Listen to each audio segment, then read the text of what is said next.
Eu queria aproveitar e fazer também uma metáfora bíblica, né?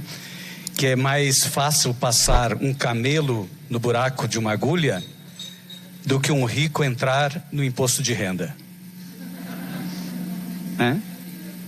É tão difícil colocar o rico no imposto de renda que vocês não imaginam.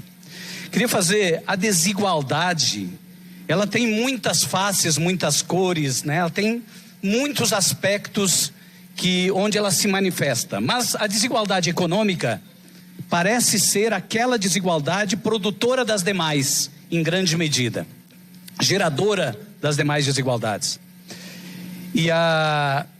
Mas a desigualdade ela só é efetivamente combatida quando ela é conhecida, quando a gente se dá conta, quando a gente passa a não normalizar mais a desigualdade. Eu queria fazer aqui um retrospecto. Você sabe o que era o mundo há 16 milhões de anos atrás?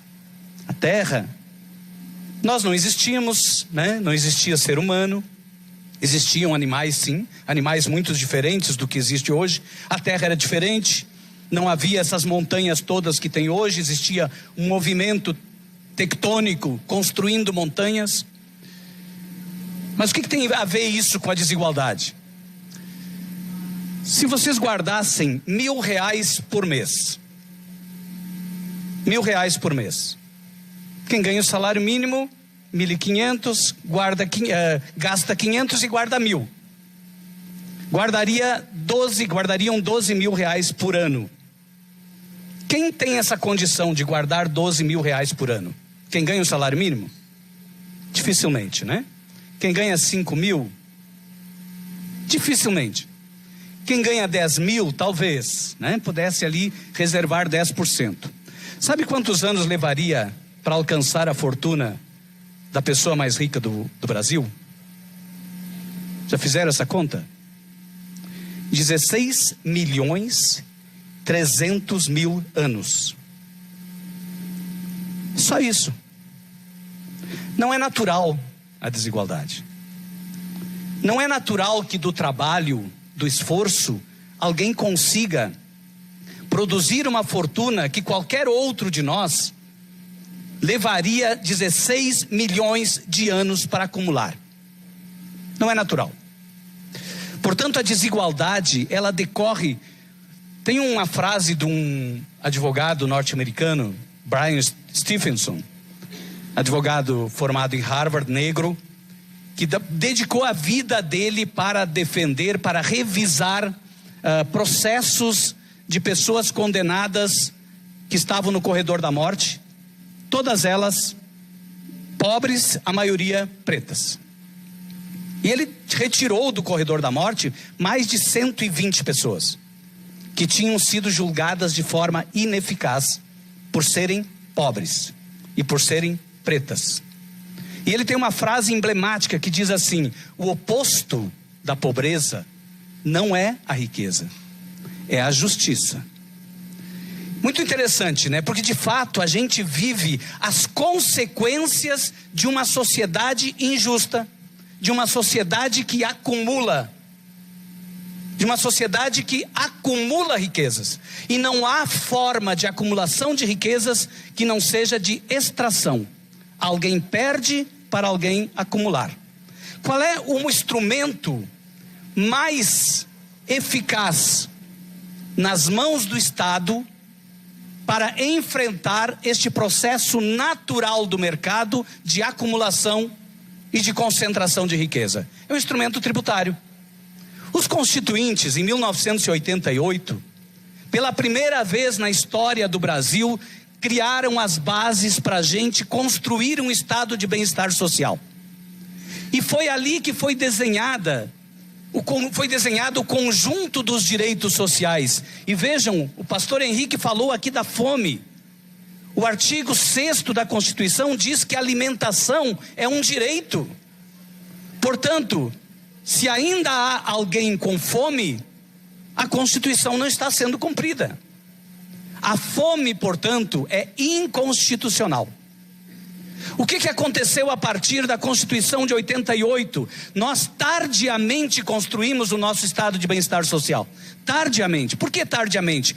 Porque coincidiu exatamente com o período em que os estados de bem-estar social de todo mundo estavam sendo duramente atacados pelo neoliberalismo.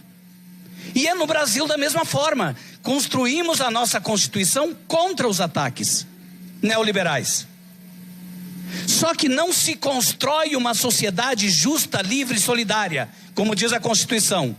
Não se constrói, não se promove o desenvolvimento nacional, como diz a Constituição, artigo 3º. Não se reduz as desigualdades, não se erradica a pobreza, como diz o artigo 3º da Constituição. E nem se promove o bem-estar de todos, sem que a gente controle os instrumentos. E o principal instrumento que estava lá na Constituição era o instrumento tributário. Era preciso fazer com que a tributação, pelo menos a partir da Constituição, se tornasse uma tributação progressiva, onde os mais ricos passassem a pagar impostos ou mais impostos e os mais pobres pudessem pagar menos. E que a carga tributária pudesse crescer até o ponto de que todos os nossos direitos fossem atendidos. Isso estava desenhado na Constituição.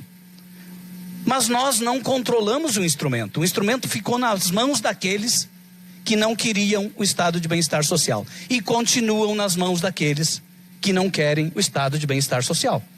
Tanto que no ano de 1989, um ano depois, o imposto de renda da pessoa física, que é o melhor instrumento para a distribuição de renda, que tinham 7 alíquotas em 88, a alíquota máxima era 45% em 88, se reduziu para apenas 2 alíquotas e a alíquota máxima de 25%. O setor poderoso, o setor mais rico, rapidamente tratou de sair do polo financiador do Estado. Não contentes com isto, fizeram a maior reforma tributária que o Brasil já viu na década de 90. Trataram em 1995, o deputado Mauro Benevides falou disso, isentaram lucros e dividendos. O que significa isentar lucros e dividendos? Significa dizer hoje que R$1 trilhão não paga imposto de renda. R$1 trilhão são distribuídos para acionistas, para sócios de grandes corporações e não pagam nenhum centavo de imposto. Esses R$1 trilhão, 47% está nas mãos de apenas 0,1% da população. Isso aconteceu em 1995. E foi a partir dali que a gente retirou da tributação o andar de cima e congelou a tabela do imposto de renda para que a tabela do imposto de renda a cada ano viesse um pouquinho mais para baixo. Nós tínhamos, em 1985, quem ganhava 8 salários mínimos não pagava imposto de renda.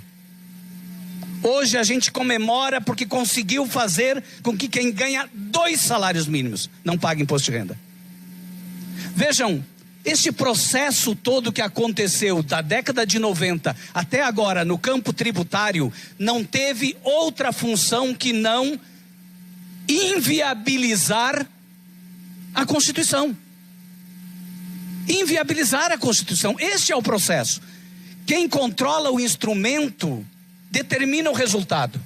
Portanto, é fundamental que a sociedade, que a defesa do combate à desigualdade social se aproprie de forma efetiva e dispute o instrumento tributário. E agora nós temos uma oportunidade ímpar. Está no Congresso Nacional uma proposta muito pouco ousada, mas uma proposta extremamente emblemática e muito bem-vinda. Discutir, sim, a necessidade de rever aquilo que foi feito na década de 80 e voltar a cobrar tributos sobre lucros e dividendos. Ainda que de forma extremamente pouco ousada. Se a gente cobrasse deste 1 trilhão o imposto de renda da mesma forma que se cobra de cada trabalhador no Brasil, nós poderíamos arrecadar em torno de 200 bilhões a mais de tributos. Quanto que a gente precisa para acabar com a pobreza no Brasil? Para acabar com a fome? Para erradicar, para cumprir os objetivos constitucionais? Segundo a OIT, a gente precisa 25 bilhões por ano. Segundo o IBGE, lá em 2020, ainda em 2020, dizia que era 120 bilhões por ano. A gente consegue arrecadar 200 bilhões revogando 2 artigos da Lei 9.249. Isso é bom ou é ruim? Isso é excelente. É possível? Depende da sociedade se apropriar também desta pauta, além de todas as demais.